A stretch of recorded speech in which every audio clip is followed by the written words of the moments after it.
Mesdames, Messieurs, bonsoir. Bienvenue au journal du 12 novembre. Tout de suite les titres. Le chef de l'État, Abdelkader Ben Salah, reçoit le Premier ministre Nourdine Bedoui qui lui a présenté un exposé de la situation politique, économique et sociale du pays. Les détails dans quelques instants. Élection du 12 décembre, nous parlerons ce soir des listes électorales, un des mécanismes garantissant la transparence et la crédibilité du scrutin, des élections auxquelles des citoyens de Bodj Mourtal ont appelé à participer en masse lors d'une marche de soutien à l'institution militaire. L'emploi dans le Sud, valorisé par l'installation d'un groupe de travail chargé de l'élaboration d'une stratégie et l'adaptation du système de formation professionnelle au marché local du travail.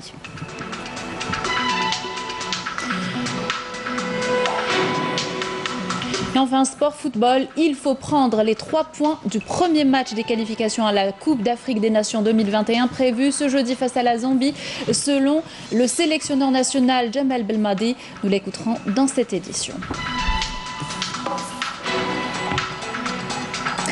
Je vous le disais en titre, le chef de l'État, Abdelkader Ben Salah, a reçu aujourd'hui en audience le Premier ministre Nourdine Bedoui, avec qui il a exposé la situation politique, économique et sociale du pays, et ce, dans le cadre du suivi de l'activité du gouvernement.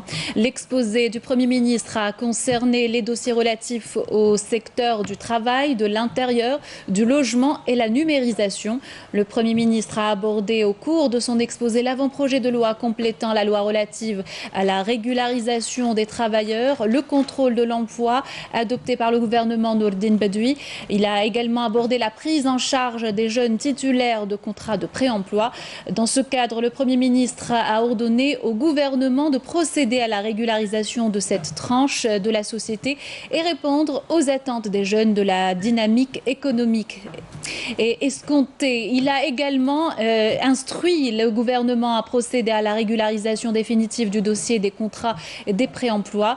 D'autre part, le Premier ministre dans son exposé, a évoqué l'adoption par le gouvernement du décret présidentiel relatif à la création de l'Agence nationale du développement de la numérisation qui aura comme objectif la mise en place et l'exécution d'une stratégie globale dans le domaine de la numérisation et des TIC. Le chef de l'État, Abdelkader Ben Salah, a mis en évidence la mise en place de cette agence qui est censée contribuer à l'amélioration des services proposés aux citoyens.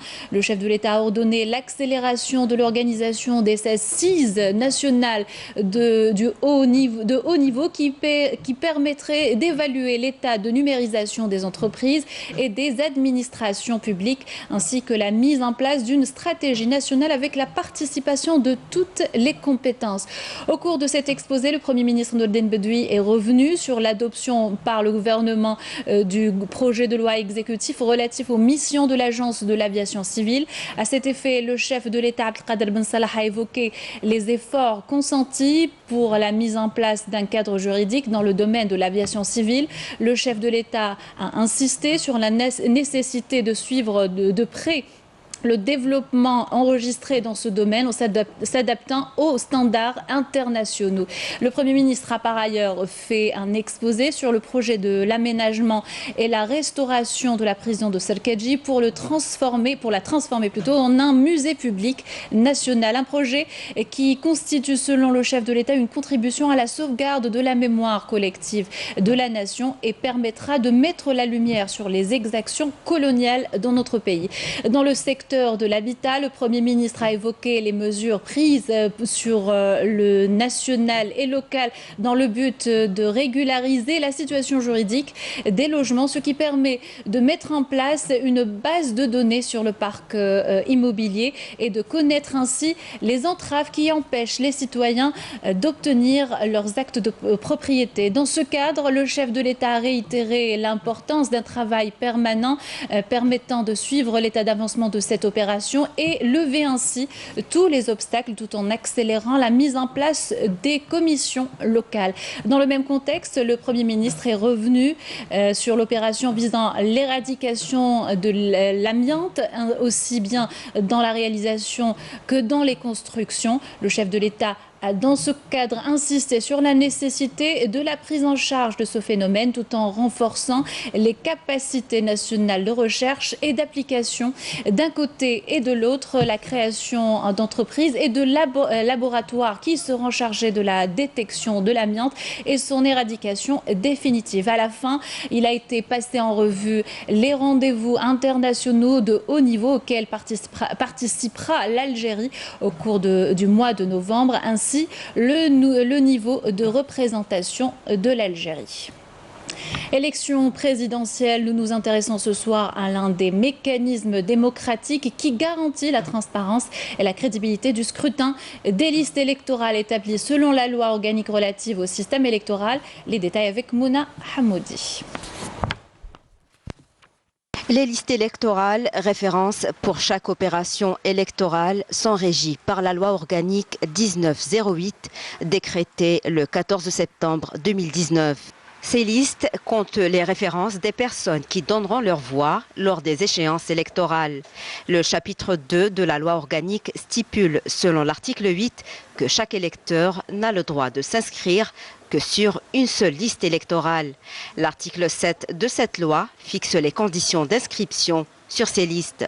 La dernière loi organique portant régime électoral stipule que les listes sont révisées le dernier trimestre de chaque année. L'établissement et la révision de ces listes se font dans toutes les communes du pays par une commission communale supervisée par l'autorité nationale indépendante des élections. Cette commission communale compte un juriste et 3 citoyens de la commune connus pour leur intégrité. Tout électeur dont le nom ne figure pas sur les listes a le droit de porter sa plainte auprès du président de la commission pour une révision des listes, selon les délais et les modalités fixées par la loi organique. Il est également du droit de tout électeur de prendre connaissance de la liste électorale le concernant. Les listes électorales établies selon la loi organique constituent l'une des étapes cruciales garantissant l'impartialité et la transparence des élections. Présidentielle du 12 décembre, une nouvelle manifestation à Bojbadji Mourtar en soutien aux élections présidentielles et à la plutôt position de l'institution militaire. Des citoyens marchaient dans la ville pour appeler à faire prévaloir l'intérêt du pays en votant en masse le 12 décembre prochain. On l'écoute.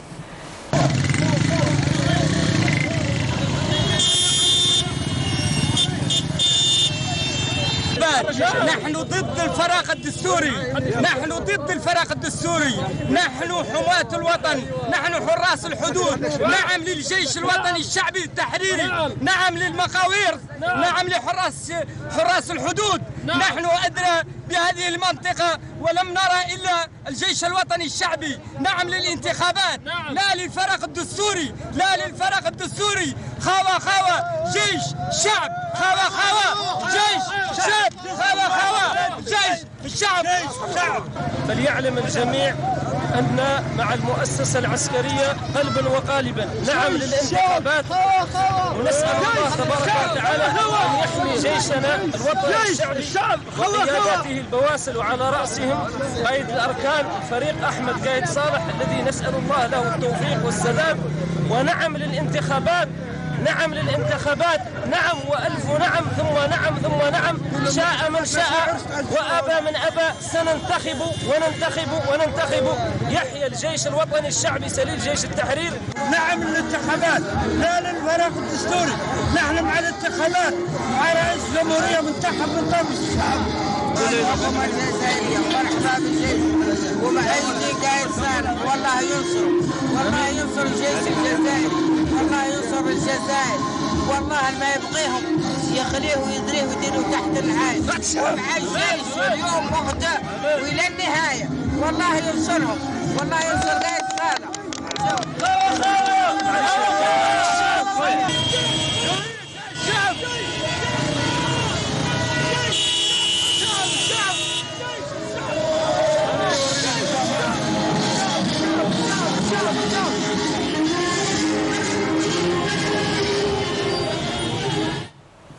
Et puis la nécessité du scrutin du 12 décembre pour sortir de la crise que traverse le pays. Les citoyens en sont conscients. On écoute. نوصيكم يا شباب الله يبارك فيكم تهلاو في الجزائر. ماذا بكم تشدوا بعضاكم في انتخابات هذه ريقلوا روحكم زين وشوفوا لنا الرئيس اللي يقدكم يهزكم. أراكم تبارك الله لقيتوها الجزائر سقمت، راهي متقاعدة تبارك الله، كانت ما هو هكا. اي يحيوا الشهداء. راهو كانت ما هو هكا، كانت نهار اللي كانت فرنسا ما هو هذه الدنيا، هذه دنيا نوع ثاني. راهو اليوم الحمد لله لقيتوها كل شيء مريقل. ما بيكم زيدوا ريقلوها، تقفوا بعضاكم وتشدوا بعضاكم، واحد ما يكره واحد يبغي اخوه. اللي لقيتوه غلط فهموه بالدوام. بارك الله فيكم. ندعو كل الشعب الجزائري وخاصة الشباب يوم الانتخاب الاتجاه إلى صناديق الرئاسة بقوة، وباش على الأقل يبان كما يقولوا الخيط الأبيض من الأكحل. وماذا بينا الشباب والشعب الجزائري كامل يذهب إلى صناديق الاقتراع ليقرر مصيره كما قال الأخ، وهذه ما فيهاش يعني لا بد منها، لا مفر من الانتخابات. نفوتوا على رئيسنا، ما نخلوش بلادنا خالي، وماذا بينا يفوتوا ولادنا، هما اللي جايين لوقتهم يرفدوا بلادهم ويشدوه، يحموه على العديان ويحموه على اللي يدخل ماشي مليح للبلاد، يوقفوا على العزايز، يوقفوا على النساوين الضعفاء، ويسقموا لنا بلادنا ويهنونا. الله يهنيهم ويعاونهم ويرفد لهم رايتهم إن شاء الله. إن شاء الله يرفع راية الجزائر كامل والمسلمين اجمعين يا رب. واليوم تسوى ضمينا تقييم من الدولة بلا رئيس، مادة 9 أشهر بدون رئيس، ونطلب منكم جميع وقفة وهبة رجل واحد. وعن هذا نطالب جميع إخواني شباب وجميع إخواني شيوخ التوجه بالقوة إلى صناديق الاقتراع. دور المؤسسة العسكرية إن شاء الله بإذن الله هي اللي تكون حامي الوطن، هي اللي تكون يعني العمود الفقري حاليا نتاع الدولة هو الجيش. ونطلب من قايد صالح إن شاء الله بإذن الله يتمم في المشوار تاعه ويرجع البلاد إلى السكة، والشعب قاع راه معاه. Dans l'actualité de ce mardi, il est aussi question des réponses des ministres des Finances, Mohamed Lekel, et celui de l'énergie, Mohamed Arqab, aux députés. L'Assemblée populaire nationale a repris ce matin ses travaux en séance plénière consacrée au débat du projet de loi organique modifiant la loi organique 1815 du 2 septembre 2018 relatif aux lois de finances. L'amendement proposé dans le projet de loi porte sur les dispositions de l'article 18 devant entrer en vigueur à partir de 2023 à l'effet de consolider la stabilité du système fiscal dans le secteur des hydrocarbures, et ce en adéquation avec les réformes prévues dans ce domaine. Je vous propose d'écouter les déclarations des deux ministres. إن المبادرة التي جاءت بها الحكومة من خلال تعديل القانون العضوي المتعلق بقوانين المالية. L'amendement de la loi organique 1815 relative aux lois de finances qui propose la séparation du régime fiscal du secteur des hydrocarbures est de nature à assurer plus de flexibilité dans les négociations avec les opérateurs étrangers pour attirer les investissements directs étrangers dont a besoin l'économie nationale. Le texte a pour objectif d'encourager les activités liées à l'exploration, l'exploitation et la production.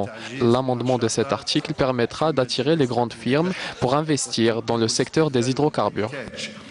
وذلك باستقطاب الشركات العالمية الكبرى للاستثمار في هذا القطاع.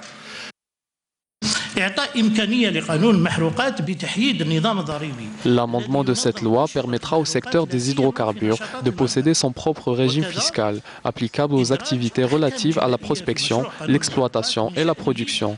L'introduction des dispositions fiscales dans la loi sur les hydrocarbures va contribuer en grande partie à la stabilité législative régissant les activités des hydrocarbures. Concernant le contrôle de ce régime fiscal, il est du ressort du ministère des Finances. Ce dernier continuera à exercer cette tâche conformément à la loi.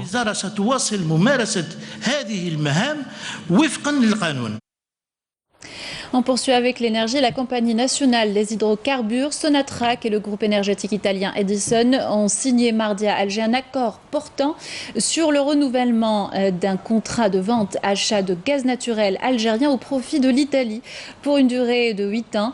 Cet accord précédé par d'autres renouvellements de contrats respectivement avec les Italiens Eni et Enel, permettant à Sonatrach de consolider sa position sur le marché italien et demeurer l'un des principaux fournisseurs en gaz naturel.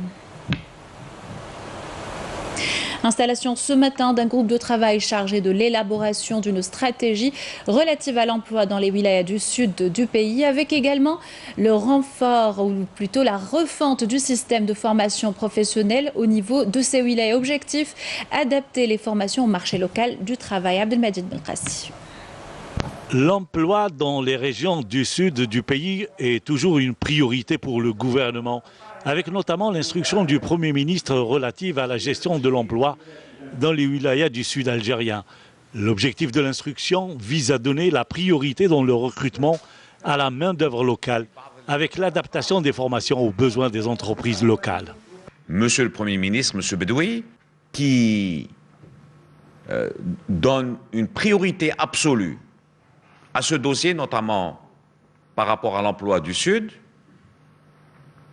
m'a donné instruction pour réunir autour du ministère du Travail, de l'Emploi et de la Sécurité sociale tous les départements ministériels qui ont, disons, pas une responsabilité, mais qui ont un impact par rapport à ce dossier, de travailler ensemble, d'établir conjointement, dans le cadre de la solidarité gouvernementale, dans le cadre de l'action de Monsieur le Premier ministre, pour ce dossier, pour établir une carte, un plan de travail, un plan d'action. Une action concertée entre plusieurs intervenants est déclenchée et au bout un plan de travail pour répondre aux demandeurs d'emploi dans le Sud.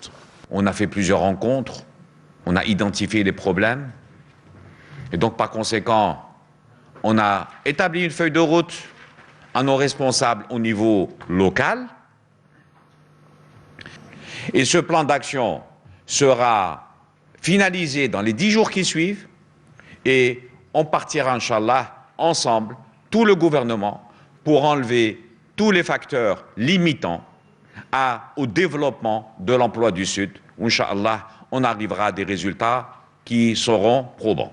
Une meilleure concertation et la levée de toutes les entraves et contraintes garantira certainement une meilleure prise en charge des jeunes demandeurs d'emploi.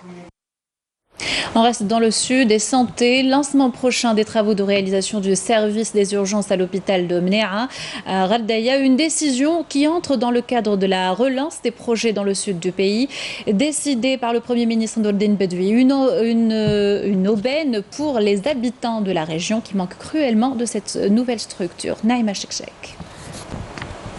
L'hôpital d'El Mnéa, érigé dans les années 1980. Avec l'augmentation du nombre de la population, cette structure hospitalière n'est plus en capacité d'accueillir le flot de patients qui s'y dirigent. Les services d'urgence et de chirurgie constituant de vrais goulots d'étranglement.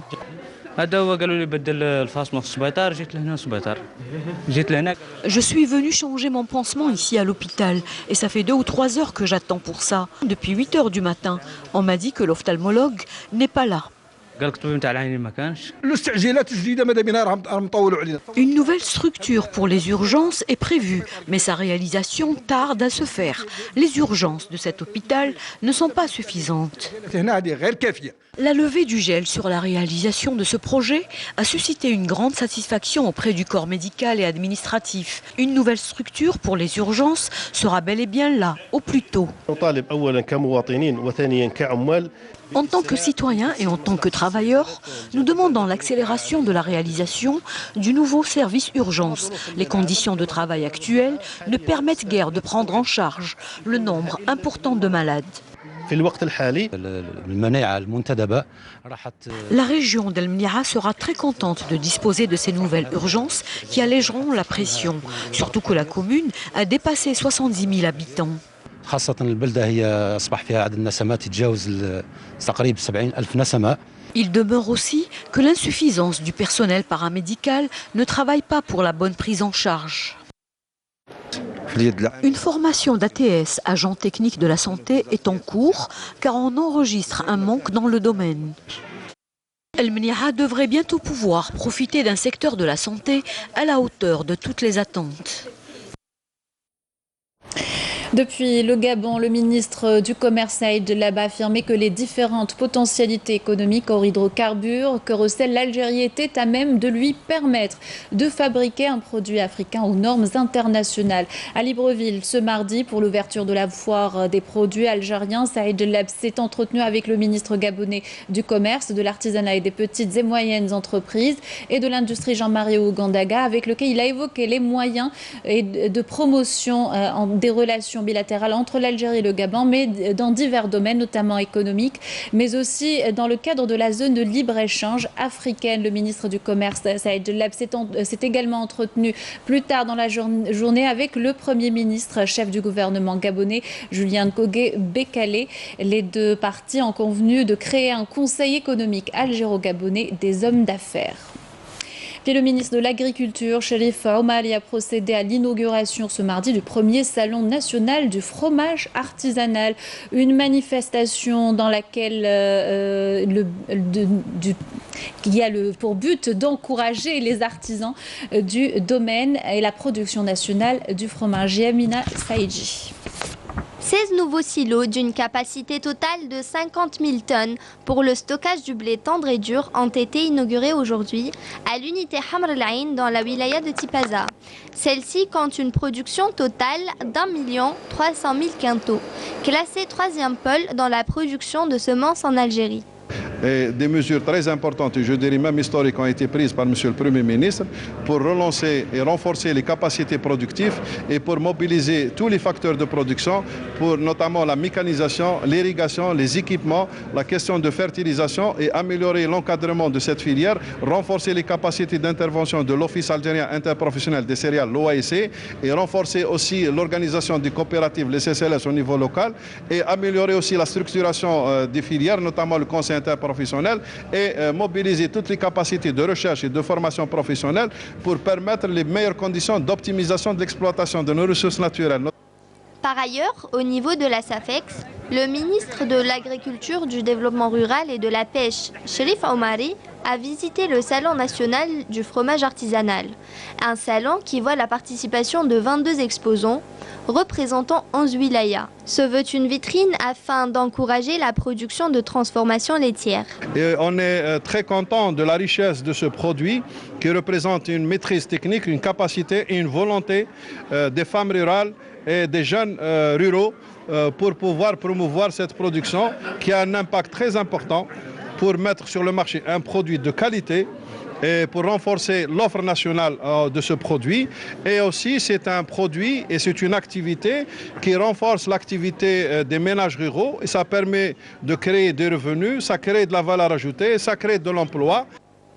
Cette exposition de 2 jours représente une opportunité pour exposer les saveurs du terroir en matière de fromagerie.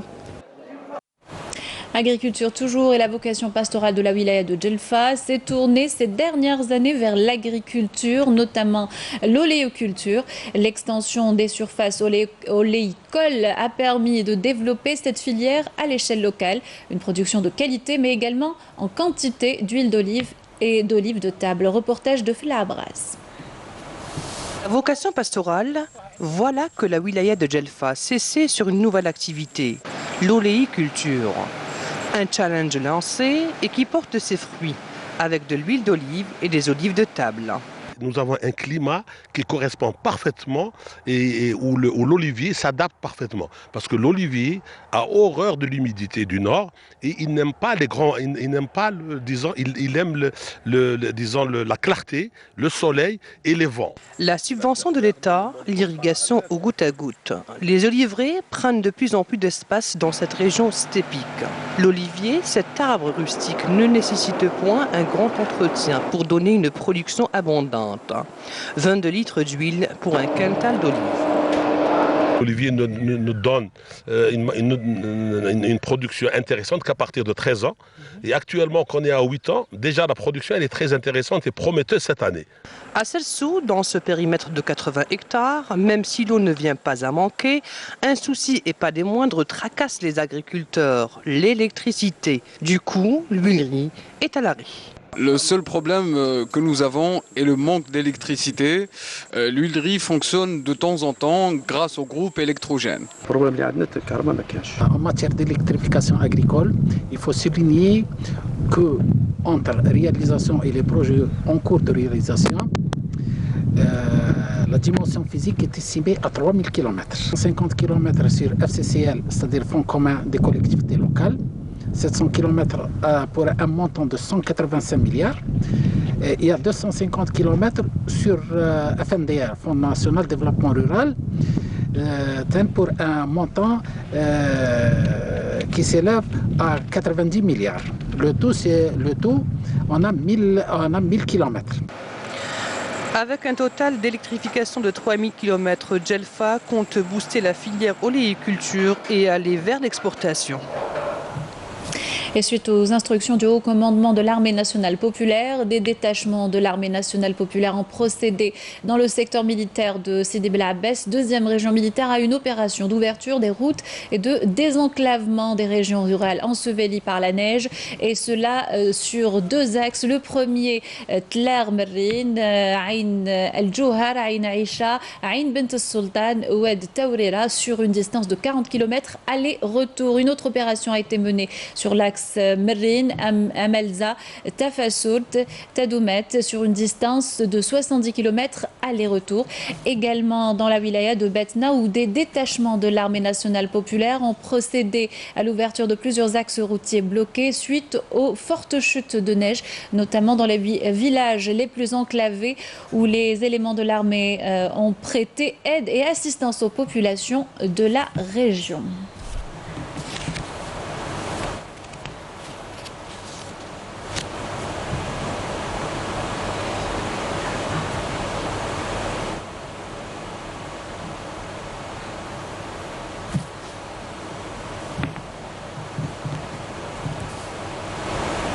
Et ce communiqué du ministère de la Défense nationale, dans le cadre de la lutte antiterroriste, un détachement de l'ANP a découvert et détruit hier 5 casemates pour terroristes et une quantité de munitions suite à une opération de fouille et de ratissage menée dans la zone de Djbel Safra, commune de Aïn Riche, wilaya de Msila.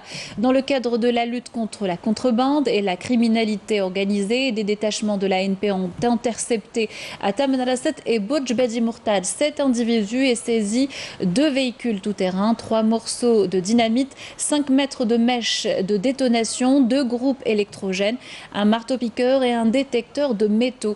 Par ailleurs, des éléments de la gendarmerie nationale ont appréhendé à Om El Bouagui et Mestaranem 4 personnes et saisi 2 fusils de chasse et 1000 cartouches pour fusils de chasse. Sport football, conférence de presse du sélectionneur national avant le premier match des qualifications à la Coupe d'Afrique des Nations 2021, prévu ce jeudi face à la Zambie. Djamel Belmadi affiche déjà la couleur. Il faut prendre les 3 points de ce match. Sarah Derbel. Djamel Belmadi prévient, la Zambie ne sera certainement pas un adversaire facile. La Zambie, c'est surtout par rapport aux dernières rencontres qu'on a pu avoir contre eux en éliminatoire de qualification de Coupe du Monde. Donc en 2017, 2018, 2 matchs de victoire de la Zambie. Donc si là on n'est pas averti, qu'est-ce qu'on peut faire d'autre? C'est une équipe qui nous a fait mal, c'est une équipe qui nous a pris les 6 points qu'il y avait sur la table sur les doubles confrontations. C'est suffisant pour avoir une idée de motivation. C'est largement suffisant. Lors de la conférence de presse, la dernière de l'année 2019 selon le sélectionneur national, Belmadi est revenu sur la liste des joueurs convoqués. Déjà accéder à ce groupe de 23, c'est pas simple, mais c'est une bonne chose que ce soit pas simple. Si c'était facile, ça voudrait dire que voilà, c'est pas un groupe de qualité, ce qui n'est pas le cas. Donc quand on a la possibilité de rejoindre ce groupe, c'est déjà une bonne chose. Et après, il faut y rester. Et si on a la possibilité, l'opportunité d'avoir un peu de temps de jeu, il faut confirmer. Sinon, le prochain stage, difficile de réapparaître. La concurrence est rude et tant mieux pour nous. C'est pour ça que je dis difficile mais pas impossible. Mes mots sont bien choisis. Difficile mais pas impossible. Donc c'est pour ça qu'il fait qu'il y a 4-5 joueurs nouveaux et trucs et tout ça. Interrogé sur les objectifs des Verts, Djamel Belmadi n'a pas caché ses ambitions. J'ai l'habitude de dire de manière très grossière, bataille après bataille. Donc il y en a une qui va démarrer, mais qui va préparer incontestablement l'autre. Il va y avoir d'abord des qualifications pour la Coupe d'Afrique 2021 qui ne seront pas faciles. Donc c'est vrai qu'en tant que champion d'Afrique, ça la foutrait mal de ne pas se qualifier pour la Coupe du Monde, la Coupe d'Afrique 2021. Moi j'ai envie de progresser, travailler, continuer à donner le farhad et le bled qu'on a pu voir cet été, être dans cette continuité-là. Et ça passe par beaucoup de travail et d'humilité. Donc c'est pour ça que je dis bataille après bataille. Première bataille, c'est le match de la Zambie. Le sélectionneur national s'est toutefois réjoui de l'état de la pelouse du stade Mustafa Tchaker. Un stade qui, rappelons-le, a toujours porté chance aux camarades de Raïs Mbolhi, qui n'ont jusque-là perdu aucun match à Blida. C'est la fin de ce journal. Merci de l'avoir suivi. Je vous souhaite une excellente soirée avec le reste des programmes sur Canal Algérie.